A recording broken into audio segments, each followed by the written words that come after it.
いつもお世話になっております。木更木です。私は保険の外交員として働く42歳。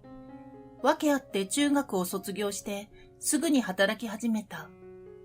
ガソリンスタンドや食堂で働いたこともあるし、免許が取れてからは宅配便の配達など、ありとあらゆる仕事をしてきた。その中で身につけた人当たりの良さを買われ、今の保険の仕事を始めてから8年になる。今の仕事に誘ってくれたおばの見る目があったのか、水を得た魚という例えを体感して好成績を収めることができている。木更木さん、お久しぶりです。今日やってきた住宅メーカーの専務を務める小林さんが私の姿を認めて立ち上がると歓迎してくれる。木更木さんはいつ見てもイケメンよね。やめてくださいよ。もういい年したおっさんなんですから。イケメンって言葉はせいぜい20代のピチピチの肌の子じゃないと似合わないですから。またそんなこと言って。イケメンなんだからもっと遊べばいいのに。小林さんに会うと毎度これが挨拶として交わされる会話なのだ。私は人からはかっこいいと言われることが多いのだが、私にとっては無用の長物とでも言うのだろうか。おそらく人当たりはいいものの、人がそこまで好きではないのだ。一人で過ごすことに抵抗がない。というよりも快適。子供の頃から人といると逆に疲れて自分を見失っていってしまう繊細な神経の子供だった。だから自らを守るために自分の殻にこもる時間が必要なのだ。その時間を邪魔されたくない。女性と時を過ごすことよりも自分のテリトリーを守ることの方が優先ということなのだ。そんな人間が自分の欲望の処理のためだけに女性に近づくのは失礼というものだろう。本日は特に女性の皆さんのための保険プランをご紹介させていただきに来ました。私の笑顔で何人かの女性社員が興味を示して顔を上げてくれる。その一人一人を回ってプランの説明をしていく。そんな中で一人だけ私のことを気に食わないという目で見ている人間がいた。子供の頃からの持ち前の鋭いセンサーで直接顔を見なくてもトゲのある感情が向けられると気がつくのだ。小林さんにもご説明させていただきます。あら、私のこともちゃんと女性って認識してくださってるのね。もちろんですよ、小林美希さん。小林さんが周りの女性と嬉しそうに目配せしている。結果今日もこの会社で10人の契約を取ることができた。小林さん、本日はありがとうございました。ところで一つ質問してもよろしいでしょうか。私は小林さんに自分に悪感情を抱いているだろう相手を示して尋ねた。あちらの社員の方のお名前を教えていただけますか？佐藤くん？佐藤哲太くんね。今年でうちの会社に入って2年目。この部署には2ヶ月前に転属になってきた新人くんね。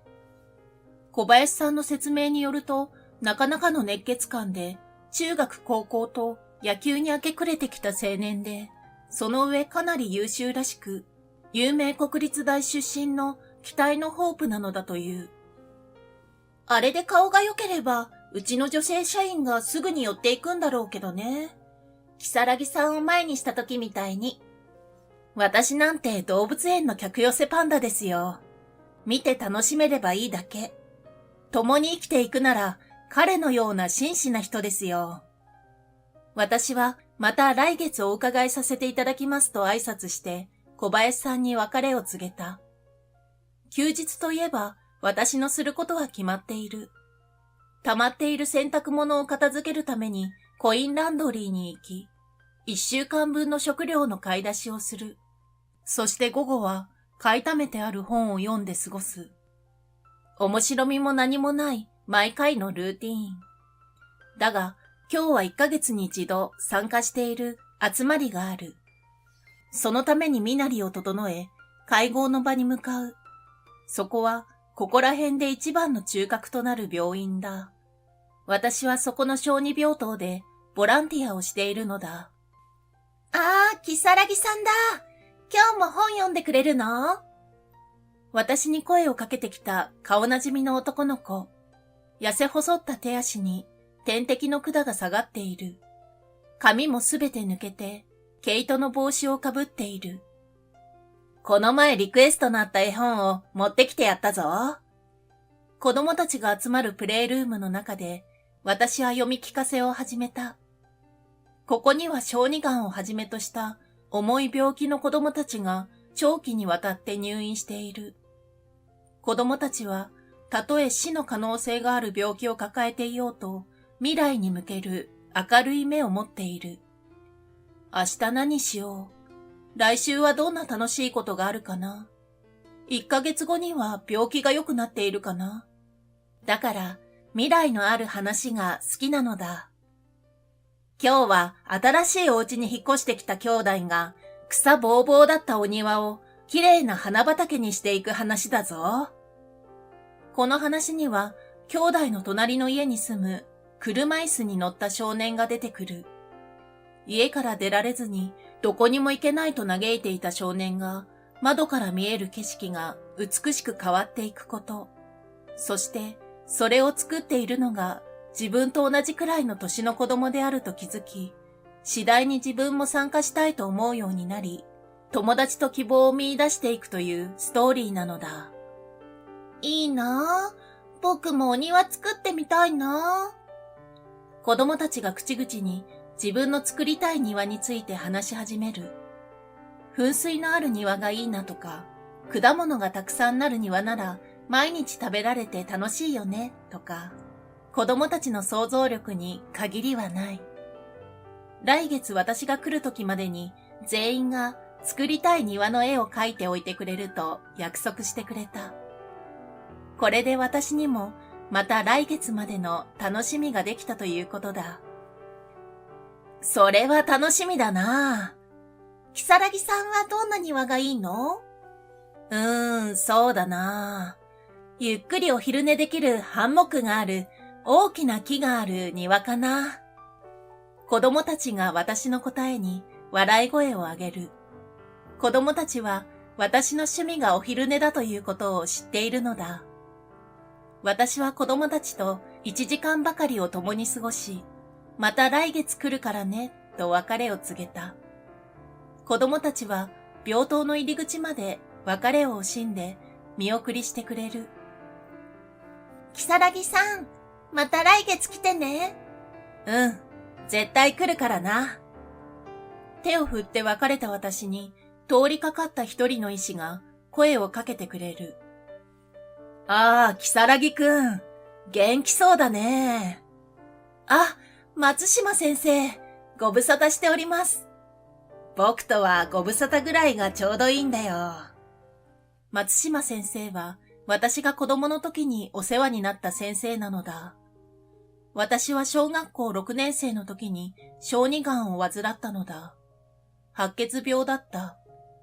突然体が重くなり、いつも疲れて今までのように遊ぶことも学校に行くこともできなくなった。病気が分かってからは何度も入退院を繰り返し、その度に受ける抗がん剤治療でさらに体がボロボロになっていく。いくつもできる口内炎に唾を飲むことさえ辛くなり、トイレにこもってお腹を抱え続けなければならない日々には、死んだ方がマシだと思った時もあったくらいだった。そんな私を救ってくれたのが松島先生であり、ボランティアで子供たちと遊んでくれていた松島先生の息子さんだった。勉強も教えてもらったし、病棟内でできた好きな女の子と仲良くなる方法も伝授してもらった。頼れるお兄さん、そして辛い時に手を握って笑えるまで一緒にいてくれたお兄さん。それが今でも私の理想の人間像なのだ。そしてその姿に自分が少しでも近づけるようにとボランティアの活動をしているのだ。そうだ。この前相談もらった小林さんね。うちの病院に転院してくることになったよ。そうですか。先生に見てもらえるなら安心です。よろしくお願いします。私は久しぶりに会えた松島先生に頭を下げ、病院を後にした。1ヶ月後、再び仕事で向かった住宅メーカーに、今度は男性向けの保険の紹介へと向かった。もう顔なじみの多くの社員さんに、お子さんの進学に合わせたプランや、年齢に合わせて最適プランへの乗り換えなどを説明して回る。そして、前回の訪問で気になっていた若い社員、佐藤哲太さんに声をかけた。はじめまして。私、保険の外交員をしております、木更木東也と申します。私の声に顔を上げた佐藤さんは、やはり私への不快感をにじませていた。だが、語られたのは予想外の言葉だった。保険ですか。僕もちょうどちゃんとしたのに入らないといけないなと思っていたんですよ。ちょうど休憩を取ろうと思っていたところなので、詳しく聞いてもいいですか？佐藤さんから伝わってくる雰囲気と言葉の内容が一致しなかったが、私は、もちろんです。と答えて、彼が休憩室へと向かうのについていった。佐藤さんはマグカップにコーヒーを注ぎ、私の分まで用意してくれる。インスタントですけど、どうぞ。私はお礼を言って、コーヒーに口をつけた。だが、それはとてもコーヒーとは思えない味だった。口にした一口を飲み込むことができずにいる私を、佐藤さんが面白い見せ物のように笑いながら見ていた。そして自分のコーヒーをゆっくりとすする。お清めに塩を多めに入れておいたんですよ。なるほど。この異常な塩辛さがコーヒーの香りも吹き飛ばしているらしい。私は何とか吐き出さずに飲み込むと、カップをテーブルに戻した。僕はあんたみたいな男が大嫌いなんですよ。イケメンだかなんだか知りませんけど、顔だけを武器に媚び打って仕事取ってるとか情けなさすぎですよ。学歴が中卒だとそんな手段でしか仕事できないんですね。男として終わってますよ。私は他人に嫌な顔をされることはあっても、攻撃を加えられることは稀だった。しかも、それが初対面となると、初めての経験だった。佐藤さん、私はあなたに何か不快な思いをさせてしまったことがあったのでしょうか？でしたら大変申し訳ありません。以後改めますので、何があったのか教えていただけるでしょうか？きっと佐藤さんは、私が激高してくると思ったのだろう。だが、逆に下手に出られたことで、感情のやり場に困ったのだろう。立ち上がると、塩の入ったポットをつかみ、私の頭の上にぶちまけたのだった。何があったか教えろだと？自分で考えればわかるだろう。それとも、女を泣かせることなんて日常茶飯事で、小林さんにしたことなんて忘れちまったって言いたいのか？小林さん？私は頭に塩を乗せたまま、固まって言われたことの意味を考えていた。お前みたいな女たらしの疫病神は、二度とうちの会社に足を踏み入れるな。佐藤さんの大声に、会社内の人たちが休憩室を覗きに来る。そして、塩にまみれた私と、顔を真っ赤にして怒鳴っている佐藤さんに気づき、上司を呼びに走ってゆく。そして、連れてこられた小林さんが、私の様子に口を開けたまま固まってしまう。木更木さん？どうしたんです？もしかして、これ、佐藤くんが？どうやら佐藤さんは、私が小林さんを泣かせた悪い男だと勘違いしているみたいなんです。その後、休憩室にわらわらと入ってきた女性社員たちの手助けで、私は体中についた塩を落とし、休憩室の床にばらまかれた塩を片付けてもらった。私が木更木さんに泣かされたってどういうことよ？仁王立ちして質問する小林さんに、佐藤さんが負けじと顔を上げる。僕、見たんです。県立病院で、如月さんといる小林さんが泣いているのを。小林さん、如月さんにいいように遊ばれて、子供を下ろせって迫られてるんですよね。それが辛くて泣いていたんですよね。僕は正義だ、と迷いなく言い切る佐藤さんに、私と小林さんは顔を見合わせ、次の瞬間に声を上げて笑い出してしまった。私が妊娠？如月さんとの子供を？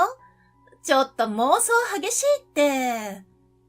確かに小児科と産婦人科は隣なので、そう勘違いしても仕方ないのかもしれないですけどね。いやはや。私は佐藤さんに自分は小林さんとお付き合いもしていないし、もちろん体の関係を持ったこともないこと。そして病院で小林さんが泣いていたのは、彼女のお子さんの病気が思わしくなく、かつて同じ病気を克服した私に相談していたのだと話した。小林さんのお子さん？私の8歳になる娘が白血病なの。如月さんは子供の頃に白血病を克服しているの。だから何度か相談に乗ってもらって、いい先生を紹介してもらったの。小林さんの説明に佐藤さんは自分が大きな誤解をしていたことを知って、真っ青になって頭を下げてきた。大変申し訳ありませんでした。失礼なことばかり言って、どう謝罪すればいいか。いいですよ、分かっていただければ。私が中卒なのも、にやけた顔をしているのも事実ですから。いえ、そんな。申し訳ありませんと何度も頭を下げる佐藤さんと小林さんに、私はある提案をした。1ヶ月後の病院へのボランティアに佐藤くんも参加することをだ。如月さんだ。それに、このお兄ちゃんは？佐藤くんだよ。野球が上手なんだ。キャッチボールをしたい子はいるかな？はじめは病気の子供相手にギクシャクしていた佐藤くんだったが、次第に打ち解け、笑いながら子供たちと遊んでいた。如月さんがこんな活動までしているなんて知りませんでした。それにプライベートでは僕よりも女っ気がないなんて。はいはい。余計な詮索はいいですから、子供たちと遊んでください。頭から塩をかぶるという、なんとも予想外の経験をしたわけだが、結果として私にはボランティア仲間ができたようだ。時に人は見た目や思い込みで人を判断してしまう。だけど話をすることで必ず誤解は解くことができるのだ。今度、如月さんに知り合いのおとなしい女の子を紹介しますね。なかなかおせっかいな仲間のようだが、それはそれで楽しんで付き合っていきたいと思う。